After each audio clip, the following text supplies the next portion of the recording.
Seconded by Councillor Hoffman.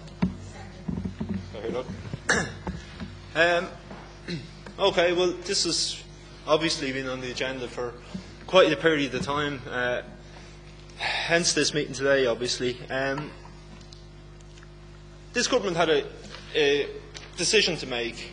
People for Profit obviously articulated its position against the EU Memorandum of Understanding, against the Troika, and against the systematic bailout of our banks. But leaving that debate aside, the government were given the task of implementing a property tax.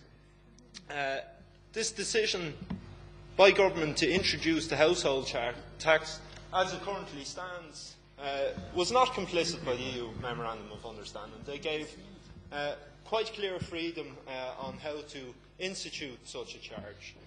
But the Labour Fine Gael government decided in their wisdom to start this charge by a flat rate, regressive €100 charge to every homeowner in the country, irrespective if you have an incredible amount of wealth, and this county is a good example of disparity in income and disparity in wealth. Council tenants, former council tenants, as I've said before, in Dalkey, for example, the likes of Begness Phyllis will be paying the very same as our friend Bono up in his mansion. I mean, this, and Manager, I do take with contempt the fact that you have said in this that this measure is not regressive as it currently stands, because it is absolutely regressive. It's a flat rate tax, and the PAYE taxpayer whom we represent has already paid enough tax for local services and should not have to pay again. I mean, this is very straightforward, obvious economics, that if we take more money out of people's pockets, money that we constantly talk about improving our local businesses here, this is money that would be spent in local businesses that is not now being spent. It is being consumed, and we are being told that this is going to somehow fund our local services. But the reality of the household charge is, even if 100% of people pay their household tax, it would still represent a large cut to our local services. In the last couple of years, we've seen this government abandon the construction of social housing. We've seen in this council votes to cut the social inclusion budget, the ACTS, the Festival of World Cultures. So to try to spin this household charge as somehow going to fund our local services into the future is nothing but an absolute lie, because what the government intends to do, and we all know this, is pull money from local government, money that used to come from progressive taxation, from income tax and levies, etc., and replace it with a flat rate tax. And councillors will of course now say, well, this is an interim measure. Well, the Commission on Taxation has assured us, or has already stated, that even the most modest house will be paying somewhere between €1,000 household tax a year. This on top of the announcement over the weekend that householders will pay directly for water meters, and even the installation of water meters may have to be coughed up by the householder. So take our €1,000 household tax in a few years, your water services at €300 to install them, then another €300 on top of that. And what kind of economy, what kind of situation are we going to be left in here in Dún Laoghaire? We're going to have a rundown council service, we're going to have a rundown economy. And councillors that had a tradition in this council of opposing such a regressive taxation, I would call for their support in this instance. But I live there, and I'll be very interested to see how the councillors respond to this. Councillor Short.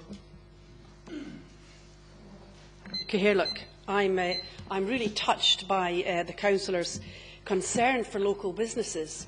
Perhaps if you stopped to think that local businesses have been carrying the burden of their rates and shouldering the burden of paying for local services on their own, and that the tax base has been far too narrow, this is going to be a much more equitable way of funding local government.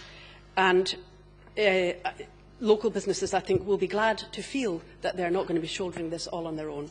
So I think the reply, I really didn't think this required, that it was even worthy of a reply, but I think the report says it all. Thank you very much. Manager. Manager.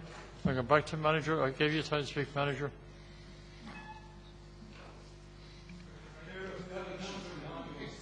I didn't see any hand up. I didn't see your hand, Councillor Horgan. I didn't see you. I'm sorry. Councillor Boyle, if you want to speak. Sorry, I didn't see your hand.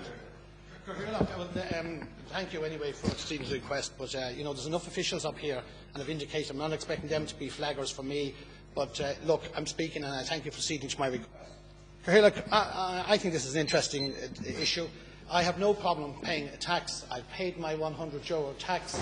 I will pay any tax that is put on me by a democratically elected government, of this, which this is one. So I want to firstly say that, and there's no, without any ambiguity.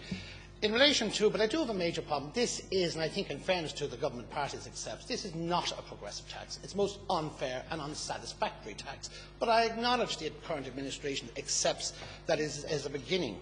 And I suppose it's about a database, etc., and building up a system. But I want to give you one example. I met a woman the other day whose husband died 2 years ago. She's a tenant of our council in Blackrock. And she made an application to this housing authority and purchased a house at $30,000. The last little bit of money she actually had $40,000, she told me, and was able to make an application to buy her property for $30,000. She now lives on her own. She is paying the tax. Next door, 2 people with 2011 cars outside their door, both fully employed, getting many benefits, and our tenants of this council are paying no tax. Now, surely that's a very simple situation. That's unfair and that's unacceptable. So, look, all I'm saying is it's a difficulty, it's a central tax, it's administered centrally, and it's glossed up as a local tax. And in fairness to a number of responses to the manager of this agenda that we have in front of us, you know, there's acknowledgement that that's going to be, our central contribution is going to be cut. We're not getting anything extra. But that's the difficulty of it, and we need to address it. And I do take on board what Councillor Stewart said.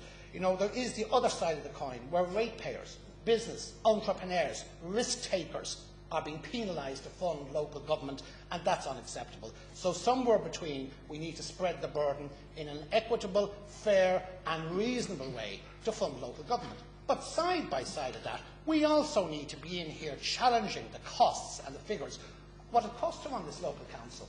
And that's another aspect of it. And in fairness to Owen Keegan, he is committed to doing that job. I'll acknowledge the work that he's done in relation to it. So I think it's a combination of the executive, the staff, the councillors, the public, you know, holding the corporate body DLR accountable and getting value for money, and also for us to looking at reasonable ways. But I support a local council tax, and I think it's something that we need to promote. Councillor Houghton.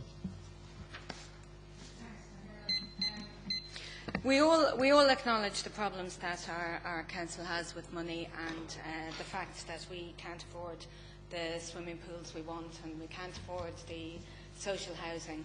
If we are to move into the future and find a secure base for funding the council, it cannot rely on flat taxes for the people who can afford it least. We have to start looking at progressive taxation, and it is actually just factually incorrect of the manager to say that the new household charge is not regressive. It is, by its very definition, regressive. A regressive tax is a flat rate tax that doesn't take account of people's income. A progressive tax is based on people's income and on their ability to pay, and it's where I do agree with Councillor Stewart that ability to pay, whether it be by individuals or by businesses, ability to pay is very important. We have been for a long time supportive of a differential rate scheme whereby the McDonald's and the Marks and Spencers would pay a different level of rate to the corner shop. And in the same way, we're in favour of the people who have the most paying the most. The household charge is not about this, and it is a very insecure way of funding the council. We saw today that 47% of families don't have €100 to spare at the end of the month. This is a shocking figure for a country that has a coalition of a Labour Party in government, that 47% of families don't have €100 at the end of the month, and they're expected, out of their not having €100 to pay the water charges that are on their way, the household charges, and all the other stealth taxes that are going to be brought in. The opposition benches always accuse us of not living in the real world. We do live in the real world. We can see where the wealth is in society. We pointed out again and again, the rich in this country are getting richer every single year, and now is the time to introduce a wealth tax. To take, in the last year, the richest 300 stacked up an extra $5 billion. Now is the time to institute a wealth tax, to take some of that off them and stop relying on the poorest people in the country to pay for services. Councillor Horgan.